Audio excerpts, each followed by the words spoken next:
네, 안녕하세요. 다시 돌아온 국어할 2부입니다.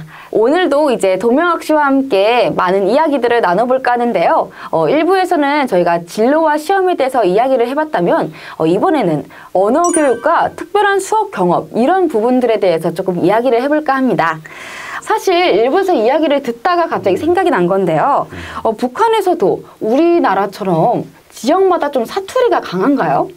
그렇죠. 거기도 사투리가 네. 평안도 사투리, 함경도 사투리, 뭐 또 같은 도 안에서도 또 이쪽 지역은 조금 떨어져서 조금 다르고 또 이쪽은 또 좀 다르고 네. 그렇게 사투리는 뭐 다 뭐 남쪽도 가는 곳마다 사투리는 거의 한 가지지.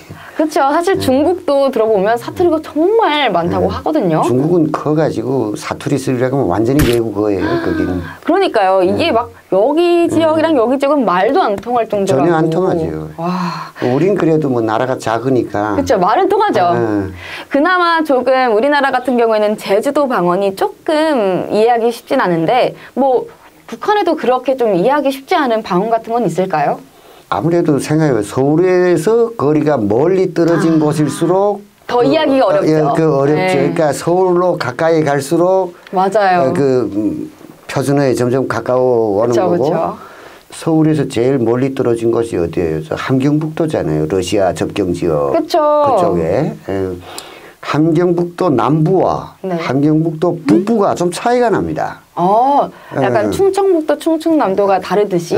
차이가 나요. 그래서 차이 나서 같은 함경도 사투리 중에서도 함경도 사투리 하면 함경남북도, 양강도까지도 어우른 세 개 도가 쓰는 도가 그게 함경도 사투리인데 그 중에서도 이제 청진 이북 지역은 조금 달라요.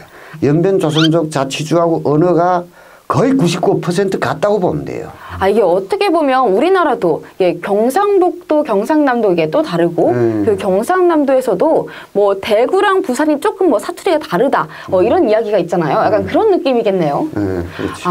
그러면 지금까지 들어봤던 사투리 중에 이거 진짜 좀 독특하다, 신기했다 이런 사투리가 뭐 있을까요? 청진 이북 지역 사투리가 그쪽이가 좀 독특한 것이 있지. 근데 이제 세월이 흘러서 조금 약해지긴 했어요. 거기도 평양말 자꾸 써라 뭐 이렇게 하다 보니까. 그러나 아직도 많이 남아있죠. 이제 감자 있잖아요. 감자. 감자? 거기서 이제 갱기라고 하고. 갱기. 갱기. 갱기라면 그게 감자라는 느낌이 전혀 안 들잖아요. 감자는 약간 이렇게 부드러운 느낌인데 갱기는 약간 갱기 이런 느낌인데요. 삽도 이제 강차위라고. 강차위? 강차위라고 하는데 나도 그게 무슨 뜻인지는 모르겠는데 어쨌든 그렇게 불러요. 그런 것들. 도명학 씨가 북한에서 학교 다니실 때 나는 이 수업이 가장 즐거웠다, 재밌었다, 뭐 아니면 기억에 남는다 이런 게 있을까요? 재밌는 건 이 역사 과목들이 진짜요? 좋더라고요. 이제 조선 역사, 그다음에 세계 역사도요? 조선 역사, 세계 역사, 조선 역사 과목이 있고 세계 역사 과목이 있고 그다음 김일성 혁명 역사 과목이 있었거든요. 그것도 역사니까. 그쵸. 김일성 혁명. 근데 이 역사는 내가 다 좋아해서요. 근데 그 중에서 입시에 필요한 거는 김일성 혁명 역사만 입시가 먹는 거예요. 그거 빼고 나머지 두 개가 아니라 그것만요? 조선 역사하고 세계 역사는 시험과 대학 입시에 관계 없는 거예요. 그 전혀 몰라도 대학에 들어갈 수 있거든. 하긴 그게 중요한 게 아니구나. 그러니까 김일성 역사는 그 필수거든요. 그런데 사실상 김일성 역사를 잘하자고 해도 이해력이 높자면 그 전에 조선 역사, 세계 역사도 어느 정도 관심 있게 봐야 거기에서 이제 김일성 역사도 조명해서 이게 다 이렇게 파생되는 건데 사실 기본적인 틀을 알고 있긴 있어야죠. 그래야 그것도 가지. 그래서 나는 제일 쉬운 과목이었지 나한테는. 아무래도 이게 관심이 가다 보니까. 그러니까 그거는 그냥 어떤 시험이 있다면 그 시험이면 그 시험 공부를 아예 안 해.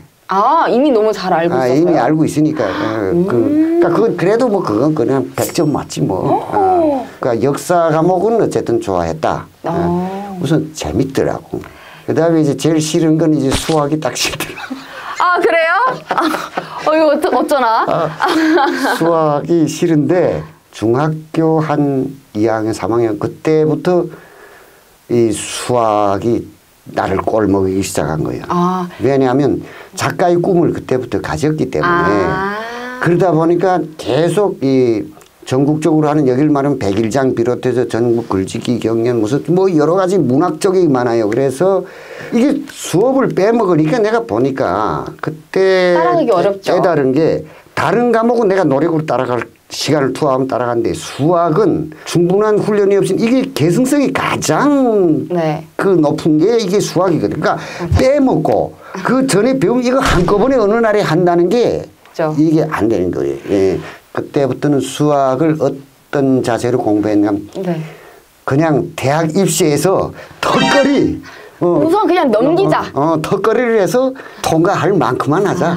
안 되는 걸 알면서 그걸 기어이 이거 증명하겠다고 거기다가 시간을 투자했더라면 이짝 다른 거 할 시간도 없어. 잘할 수 있는 거 할 시간도 없었을 거 아니에요. 그럼 연쇄적으로 다 쓰러지지. 그렇죠. 그러니까 아무것도 못하지. 이제 공부 말고도 사실은 학교에서는 다양한 일들이 있잖아요. 학창 시절 때 뭐 여기 우리나라에서는 할 수 없는 그런 특별한 수업 같은 게 있을까요? 북한을 말하면 이제 소조 활동을 많이 하거든요. 소조. 소조 활동. 하면 뭐 문학 소조, 외국어 소조, 무슨 수학 소조 혹은 다과목 소조. 그러니까 사람의 취향. 소모임이네요. 예술 소조 네. 뭐 이런 거 있는데 그 사교육 대신 그걸 활성화하는 그런 방향이거든요. 제도적으로는. 네. 정말 이 교육책이라는 게 어떻게 보면 교육은 어느 전 세계든 다 같은지 비슷비슷한 것 같습니다. 지금까지 도명학 씨와 함께 일부와는 좀 다르게 추억 여행도 조금 하면서 재미있는 교육에 대해서 들어봤는데요. 오늘도 다양하고 재미있는 이야기 해주셔서 감사합니다. 네, 감사합니다. 네, 그럼 저희는 다음번에 북한과 관련된 또 다른 주제로 한번 만나 뵙도록 하겠습니다. 그럼 여러분 모두 안녕!